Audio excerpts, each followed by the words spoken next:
And welcome to day 10 of the Boat and RV 100 series. I'm Joe Downs with the Storage Moguls, and today I'm showing you the buy box. The 5 criteria we run through at Belrose before spending $1 on due diligence in any boat and RV market. And this is not just a Belrose, this is what we teach at Storage Moguls. This isn't theory. These are the actual filters we use. And if you want the full market evaluation framework, including AI-powered tools, you should head to storagemoguls.ai, register to join. It's free to join. You level up at your own pace.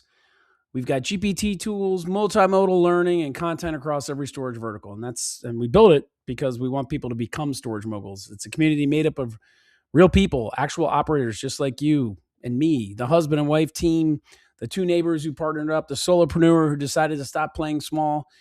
Nobody here is selling you a fantasy from a stage they haven't stood on in years either. We're already an active network. We're just launching a new platform for our existing community and welcoming you right into it. So join us. You'll see that we actively evaluate real deals. We're talking about acquisitions you can acquire yourself under $2 million, $400,000 or $500,000, all the way up to $2 million, maybe up to $3 million. The point is they're all financeable, digestible. You can take these down, and if you can't, we've got the tools to help you. So we're seeing the kind of deals that someone with a W-2 and a serious mindset can actually close. And we're about real results. Members in our community are becoming storage moguls, not someday, but now, inch by inch, piece by piece, little by little, at your own pace. But back to today, because the market is the most important decision you're going to make in this vertical. And if you pick the wrong one, every deal in it, and you pick the wrong one in a bad market, every deal, you're swimming upstream.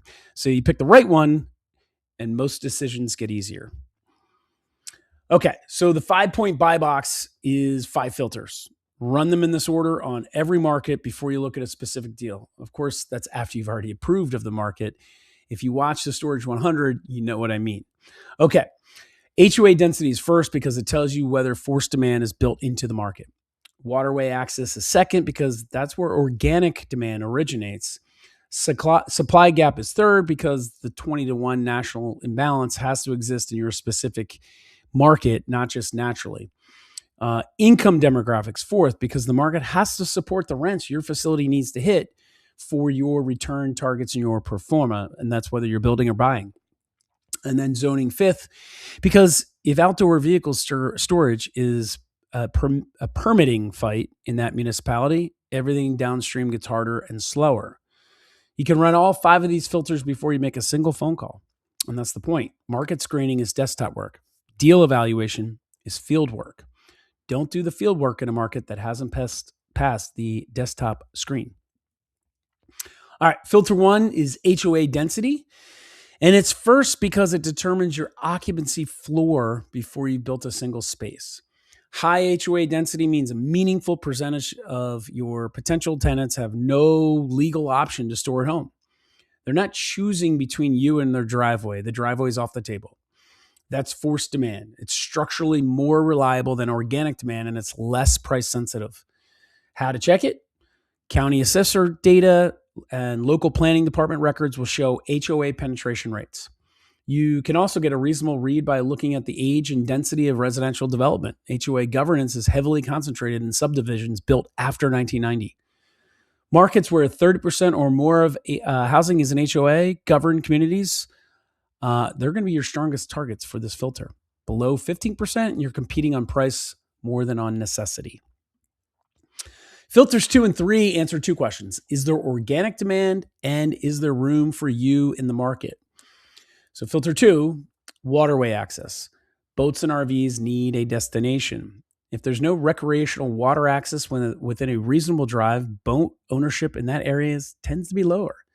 This is a quick map check for you. Pull satellite view, look for lakes, rivers, boat launches, campgrounds. If there's no water 30 to 45 minutes away, that means the organic demand ceiling is significantly lower. Filter 3 is the supply gap. Pull county boat and RV registration data from the state's DMV. Then estimate existing storage space count by identifying facilities in the area and approximating their space count from the satellite view.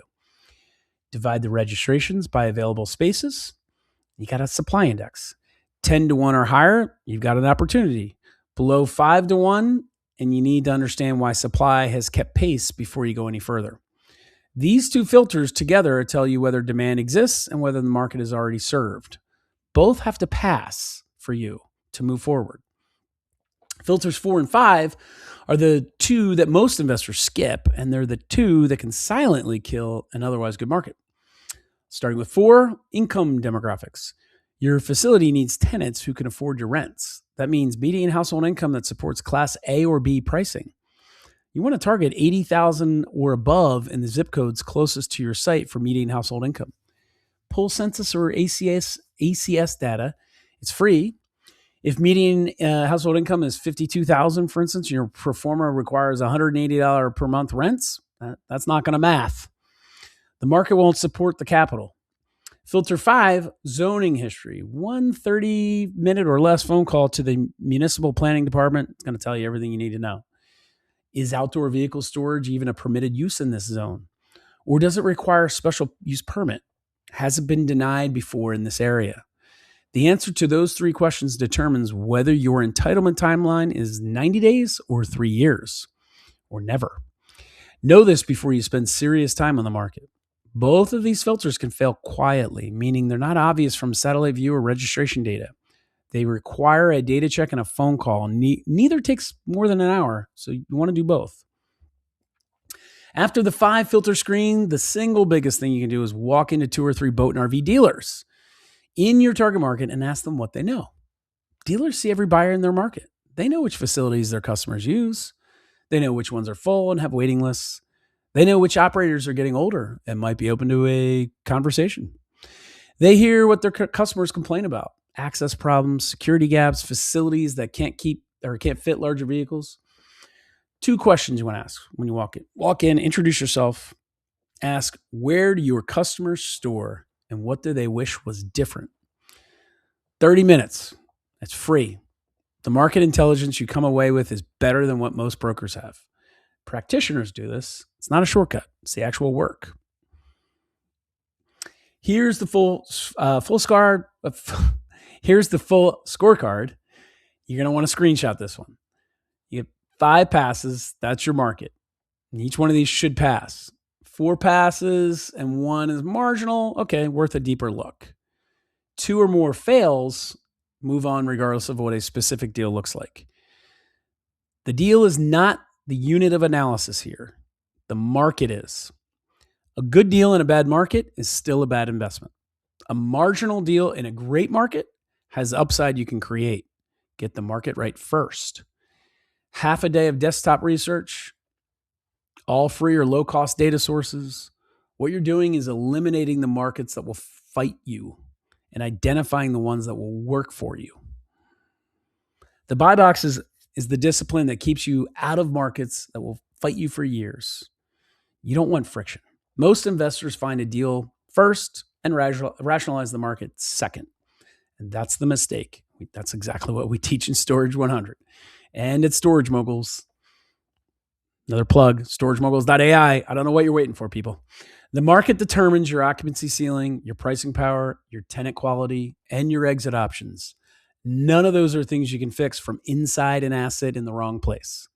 The sequence: screen with 5 filters, validate with dealer conversations and calls to existing facilities, then commit to finding deals in markets that passed. In that order, every time, or you're going to be banging your head against the wall. Tomorrow, day 11, we close out section 1, the full side-by-side between self-storage and boat and RV, higher revenue per square foot, stickier tenants, lower REIT competition, and the operational realities that come with all of that. It's the complete picture before you commit to the vertical. All right, next up, as I said, day 11, we're going to dive into self-storage versus boat and RV, the side-by-side comparison investors need. Please like this video if you've been evaluating boat and RV markets without a systematic screening framework, and subscribe so you never spend real time on a market that hasn't passed the 5 filter screen first.